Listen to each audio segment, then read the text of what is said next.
नमस्कार, मैं रवि आसलीवाल। खबरा प्रदेश की में आपका स्वागत है। पेश है अपने देश और राजस्थान की सकारात्मक खबरों के साथ। खबरा प्रदेश की सरकार ने अप्रैल से सितंबर तक 6 बार सोवरेन गोल्ड बॉन्ड जारी करने का फैसला किया है। यह बॉन्ड सितंबर तक 6 किस्तों में जारी होंगे। यह बैंकों और बड़े डाक घरों से बेचे जा सकेंगे। रिजर्व बैंक ने 20 से 24 अप्रैल के बीच बेचे जाने वाले गोल्ड बॉन्ड की कीमत 4,639 रुपये प्रति 10 ग्राम रखी गई है। इस स्कीम में कम से कम 1 ग्राम सोना इन्वेस्ट हो सकता है।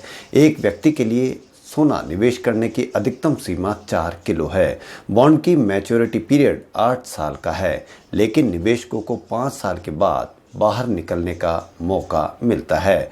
गोल्ड बॉन्ड में सालाना 2.5% ब्याज भी मिलता है।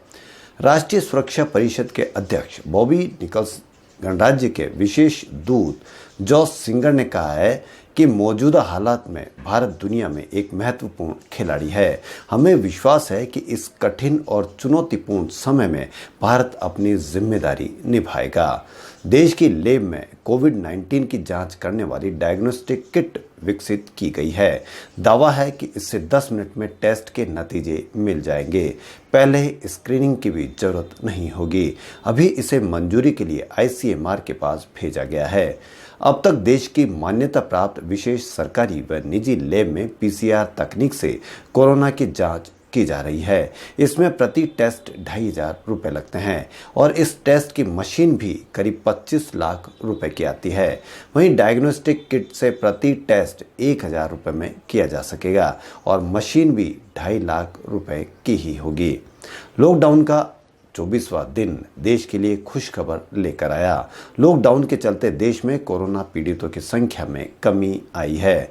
लॉकडाउन से पहले हर 3 दिन में मरीज दोगुने हो रहे थे, लेकिन यह आंकड़ा 6.2 दिन में मरीजों की संख्या दोगुनी हो रही है।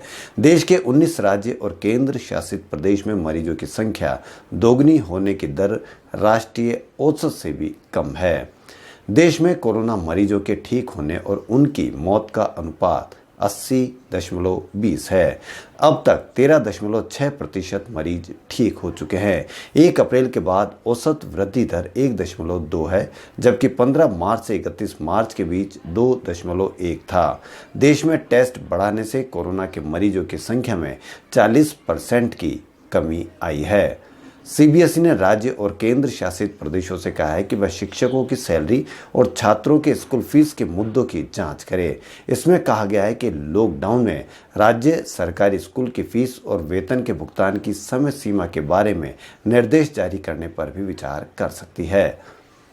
कोरोना के संक्रमण के कारण फंसे कोटा के करीब 8,000 कोचिंग छात्रों को यूपी सरकार ने लगभग 300 बसें भेज करके कोटा से यूपी बुला लिया है। कोटा में फंसे छात्रों के अभिभावक बहुत परेशान थे, इसलिए बसें भेजकर उनको बुलाने का निर्णय किया गया है। ट्राई ने शुक्रवार को अंतर्राष्ट्रीय कॉल टर्मिनेशन दरें बढ़ा दी है। इससे टेलीकॉम ऑपरेटर्स को फायदा होगा। ये दरें इंटरनेशनल लॉन्ग डिस्टेंस ऑपरेटर उस ऑपरेटर को चुकाते हैं जिससे नेटवर्क में विदेशी कॉल की जाती है। इंटरनेशनल स्पेस स्टेशन के 62वें अभियान के 3 एस्ट्रोनॉट शुक्रवार सुबह पृथ्वी पर लौटे। नासा के जेसिका मीर, एंड्रयू मॉर्गन और रूसी एजेंसी कॉस्मोस के ओलेगा 200 से ज़्यादा दिनों तक स्पेस में रहे। अब 1 महीने के मेडिकल ऑब्जर्वेशन में इनका कोरोना टेस्ट भी किया जाएगा। एयरटेल वोडाफोन के करोड़ों यूजर्स को राहत देते हुए दोनों कंपनियों ने अपने प्रीपेड प्लान्स की वैलिडिटी 3 मई तक बढ़ा दी है। इसके पहले यूजर्स को कोई चार्ज नहीं देना होगा। केंद्र ने कृषि उत्पादों के परिवहन में आसानी के लिए शुक्रवार को किसान रथ मोबाइल ऐप लॉन्च किया है। लॉकडाउन में किसानों को कृषि उत्पाद के परिवहन में दिक्कत हो रही थी।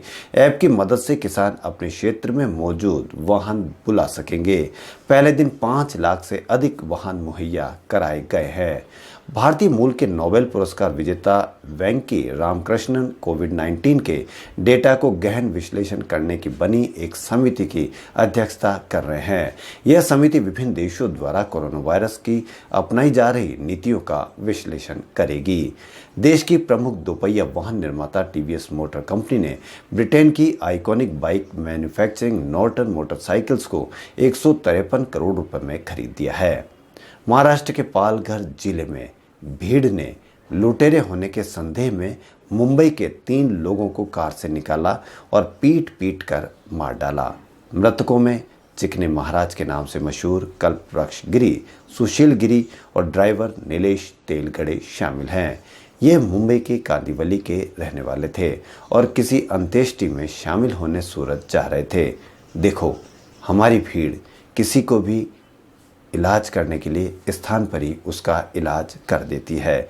यह हमारा ही दिया हुआ संदेश है कि भीड़ ऐसा इसलिए कर रही है कि आज तक किसी भीड़ के खिलाफ कोई ढंग का एक्शन नहीं हुआ है। हम बलात्कारियों को तो फांसी की सजा मांग रहे हैं, लेकिन यह भी एक तरह से बलात्कार ही है। जो किसी को भी यानी उसकी जबरदस्ती से कोई कार्य करना बलात्कार कहलाता है। यह भी किसी को मार देना बलात्कार की जैसा ही है। अभी तक इसको रोका नहीं गया है और यह देश में इस तरह से भीड़ अभी तो लॉकडाउन की वजह से बंद है, वरना इस 1-2 महीने में हम और कई 50-100 आदमियों को हम भीड़ का शिकार होते देख सकते थे। अभी भी संभालो, वरना बहुत देर हो चुकी होगी। भीड़ किसी को भी निशाना बना सकती है। यह जो मरे यह महाराज थे, यानी महाराज सुरक्षित नहीं, और भी कोई सुरक्षित नहीं। तो भीड़ को निवेदन है कि रोको, वरना बहुत देर हो चुकी होगी। जयपुर में शुक्रवार को कोविड किट की जांच की शुरुआत हुई। मुख्यमंत्री अशोक गहलोत ने कहा कि देश में कोरोना के रैंडम सर्वे के तहत रैपिड एंटीबॉडी टेस्ट किट से जांच करने वाला राजस्थान देश में पहला राज्य बन गया है। शुक्रवार को जयपुर में पहले दिन 52 लोगों की किट से जांच की गई है। इन सभी की रिपोर्ट नेगेटिव आई है। नीट पीजी मेडिकल काउंसिल के प्रथम चरण के तहत आवंटित मेडिकल संस्थानों में रिपोर्टिंग की अंतिम तारीख 24 अप्रैल तक बढ़ा दी है। लॉकडाउन के चलते चिकित्सक स्टूडेंट की सुविधा को देखते हुए मेडिकल काउंसिल कमेटी नई दिल्ली द्वारा यह निर्णय लिया गया है। कोरोना वैश्विक महामारी संकट के चलते जयपुर एयरपोर्ट का निजीकरण अगले कुछ माह तक टल गया है। पूर्व में जयपुर एयरपोर्ट को जून माह तक निजी ग्रुप अडानी एंटरप्राइजेज को सौंपा जाना प्रस्तावित था, लेकिन अब कोरोना महामारी से इस प्रक्रिया में कुछ माह और लग सकते हैं। एयरपोर्ट के विकास से जुड़े कुछ कार्य भी अभी नहीं हो पाएंगे। लॉकडाउन के पहले फेज में जिन यात्रियों ने 3 मई तक हवाई यात्रा के टिकट बुक करा लिए थे, उन्हें अब एयरलाइंस 3 सप्ताह में टिकट राशि का रिफंड करना होगा। यह राशि उन्हें यात्रियों के रिफंड की जाएगी जिन्होंने लॉकडाउन के तहत पहले फेज में 25 मार्च से 14 अप्रैल के बीच की अवधि और 15 से 3 मई के बीच के फेज में टिकट बुक कराए थे। राजस्थान में कर्फ्यूग्रस्त क्षेत्रों में राष्ट्रीय खाद्य सुरक्षा योजना के लाभार्थियों को गेहूं के स्थान पर अब आटा भी वितरित किया जा सकता है। लाभार्थियों को कर्फ्यूग्रस्त क्षेत्र में फ्लोर मिलों से आटा तैयार कर गेहूं के स्थान पर आटे का वितरण अथवा उनकी पात्रता के अनुसार गेहूं देते हुए क्षेत्र में अतिरिक्त चल आटा चक्की की व्यवस्था कर कर्फ्यूग्रस्त क्षेत्र के निवासियों को पास जारी करते करते बारी बारी से आटा पिसाई के लिए अनुमति जारी की जा सकेगी। वहीं राजस्थान कर्मचारी चयन बोर्ड की ओर से आयोजित एलडीसी भर्ती 2018 के ऐसे चयनित जिनको सचिवालय सेवा आवंटित हुई है, उनको ऑनलाइन प्रशिक्षण दिया जाएगा। चयनित अभ्यर्थियों को कहा गया है कि लॉकडाउन के चलते इस बार प्रशिक्षण ओटीएस में नहीं कराया जाके ऑनलाइन परीक्षण कराया जाएगा। फुटबॉल लीग चैंपियंस लीग का फाइनल 29 अगस्त को हो सकता है। यूरोपियन फुटबॉल की लीग गवर्निंग बॉडी इसे आयोजित करने को लेकर प्रस्ताव बना रही है। यूएफए को उम्मीद है कि अगस्त में हफ्ते भर का एक छोटा टूर्नामेंट कराया जा सकता है।